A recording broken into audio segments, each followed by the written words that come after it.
తెలంగాణకు ద్రోహం చేస్తున్న పచ్చ మీడియా, కాంగ్రెస్ బీజేపీల ఏజెంట్లా మారిన కవితమ్మ. తెలంగాణ రాజకీయాల్లో మరోసారి మాటలతో టల్పేలాయి. పచ్చ మీడియా తెలంగాణ ప్రయోజనాలు దెబ్బతీస్తోందంటూ ఎన్ఆర్ఐ డాక్టర్ ఎర్రంరెడ్డి తిరుపతి రెడ్డి తీవ్రస్థాయిలో ఫిర్యాదు. అంతేకాదు, కవితమ్మ కాంగ్రెస్ బీజేపీల ఏజెంట్లా మారిపోయారంటూ సంచలన ఆరోపణ చేశారు. నమస్తే.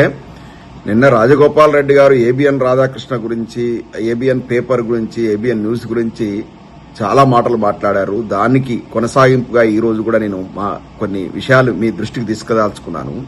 నిన్న వెంకటకృష్ణ ఏబిఎన్ న్యూస్ లో మాట్లాడుతూ రేవంత్ రెడ్డి గారు లేకపోతే కాంగ్రెస్ పార్టీ లేదు, కాంగ్రెస్ పార్టీ అంటేనే రేవంత్ రెడ్డి, ఇవాళ మొత్తం చిక్కి శిథిలమైనటువంటి కాంగ్రెస్ పార్టీకి ప్రాణం పూసింది రేవంత్ రెడ్డి గారు అంటూ రేవంత్ రెడ్డి గారిని అమాంతం ఎత్తుకున్నాడు. పచ్చి అబద్దాలను చెబుతూ అసలు ప్రజలను మభ్యపెట్టడం లోపల వీళ్లకు వెన్నతో పెట్టిన విద్య. రేవంత్ రెడ్డి గారు పీసీసీ అధ్యక్షుడు అయిన తర్వాత 2 ఉప ఎన్నికలైనాయి. ఒకటి హుజురాబాద్ ఉప ఎన్నిక, మరొకటి మునుగోడు ఉప ఎన్నిక. హుజురాబాద్ ఉప ఎన్నికల్లో ఇప్పుడు ఎమ్మెల్సీ బల్మూరు వెంకట్ అప్పుడు కాంగ్రెస్ పార్టీ అభ్యర్థి, అతనికి వచ్చిన ఓట్లు 3000 ఓట్లు. ఒక కార్పొరేటర్ కూడా అంత తక్కువ ఓట్లు రావు.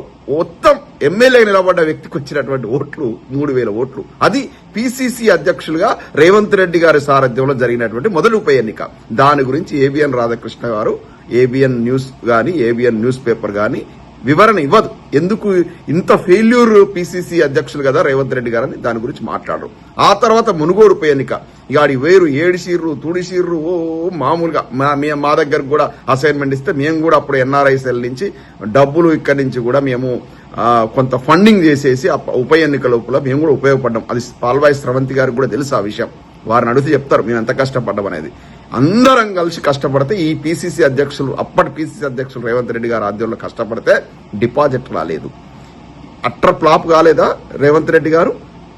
ఏదో ఆ యొక్క అసెంబ్లీ ఎన్నికల ముందు 2 సార్లు కేసీఆర్ గారి పరిపాలన చూసాం. వీరిచ్చేటువంటి 6 గ్యారెంటీల ఊదరగొట్టుడు, ఢిల్లీ నుంచి సోనియా గాంధీ, ప్రియాంక గాంధీ, రాహుల్ గాంధీ వచ్చేసి ఈయన రేవంత్ రెడ్డి గారు కనపడ్డ దేవుడి మీదలలో ఓట్లేసి, బట్టి విక్రమార్క గారు రేవంత్ రెడ్డి గారు ఏదో గ్యారంటీ కార్డులను రిలీజ్ చేసి వచ్చి మా ప్రభుత్వం రాగానే 100 రోజుల లోపల కేసీఆర్ గారు 10,000 ఇస్తున్నారు కదా ఎకరాకు సంవత్సరానికి కౌలు, రైతు బంధు, మేము వచ్చేసి 12,000 ఇస్తాం, 15,000 ఇస్తాం, కౌలు రైతులకు కూడా ఇస్తాం, అసలుదారులకు ఇస్తాం, కౌలు రైతులకు కూడా ఇస్తాం.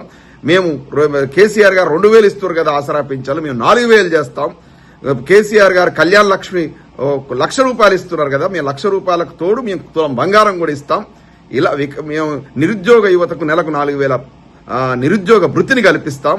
ఈ రకంగా కాలేజీ పిల్లలకు స్కూటీలు ఇస్తాం. ఈ రకంగా ఉన్నాయి లేని అన్ని అభూత కల్పనలు జరపడం వల్ల అప్పుడు బీజేపీ నాయకత్వంలో వచ్చినటువంటి మార్పుల వల్ల కేసీఆర్ గారిని 2 సార్లు చూశాం. ఈ కాంగ్రెస్ వాళ్ళు ఏదో పెద్ద పెద్ద పనులు చేస్తా అంటున్నారని ప్రజలు మీ కాంగ్రెస్ దుర్బుద్ధిని, కాంగ్రెస్ గతంలో చేసినటువంటి నీచ రాజకీయాలను మర్చిపోయి ఒక్కసారి ఓటేసినందుకు ఇవాళ తెలంగాణ ప్రజలు అనుభవిస్తున్నారు. తెలంగాణ రాష్ట్రాన్ని ఏ విధంగా మీరు ఇవాళ దివాలా దించారు, తెలంగాణ రాష్ట్రంలో సంక్షేమ పథకాలు ఏ విధంగా మొత్తం దారి తప్పినాయి, తెలంగాణ రాష్ట్రం ఏ విధంగా మీ కొట్లాటలతో, అంతర్గత కాంగ్రెస్ పార్టీ కొట్లాటలతో ఏ విధంగా సర్వనాశనం అవుతుందన్న విషయాన్ని ఏబిఎన్ రాధాకృష్ణ చర్చించాడు, టీవీ5 సాంబశివరావు చర్చించాడు. ఈ యొక్క పచ్చ మీడియా తెలంగాణ గడ్డ మీద హైదరాబాద్ లో ఉంటూ వాళ్ళ యొక్క వ్యాపారాన్ని విస్తరించుకొని ప్రభుత్వం ఇచ్చే యాడ్ల కోసం, కోట్లాది రూపాయల యాడ్ల కోసం, యాడ్స్ రెవెన్యూ కోసం ప్రతిపక్ష నాయకులను తులనాడుతూ, ప్రతిపక్ష నాయకులను తక్కువ చూపిస్తూ, ప్రతిపక్ష నాయకుల యొక్క పోరాట పటిమను అసలు చూపించకుండా కేవలం పొద్దున్న లేస్తే డప్పు కొట్టుకుంటూ రేవంత్ రెడ్డి ఇది, రేవంత్ రెడ్డి గ్రేటు, రేవంత్ రెడ్డి తోపు, రేవంత్ రెడ్డి గారు మరి చేసినట్లు గరణ మోసాలను మాట్లాడడం వీళ్ళ వల్ల కాదు.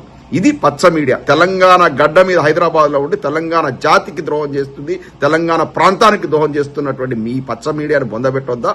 ఈ టీవీ5 కావచ్చు, ఏబిఎన్ న్యూస్ కావచ్చు, అదేవిధంగా ఆ మహా న్యూస్ కావచ్చు, పొద్దున్న లేస్తే తెలంగాణ ప్రజల మీద పడి, తెలంగాణ ప్రాంతం మీద పడి, తెలంగాణ ప్రాంతాన్ని కించపరిచే విధంగా, తెలంగాణ ప్రాంతాన్ని దెబ్బతీసే విధంగా, పక్కనున్నటువంటి ప్రాంతాన్ని చంద్రబాబు నాయుడు గారికి అనుకూలంగా ప్రచారం చేస్తూ అక్కడ ప్రభుత్వాన్ని లేపే విధంగా, ఇక్కడ ప్రభుత్వాన్ని ఇక్కడ యొక్క ప్రజలను, ఇక్కడ యొక్క ప్రాంతాన్ని తగ్గించి చూపిస్తూ వీళ్ళు చేస్తున్నటువంటి ఆ యొక్క అభూత కల్పనల ప్రచారం అంతా ఇంత కాదు. మన యొక్క తెలంగాణ రాష్ట్రానికి ఎంత ద్రోహం చేయాలో ఈ పచ్చ మీడియా అంత చేస్తా ఉంది.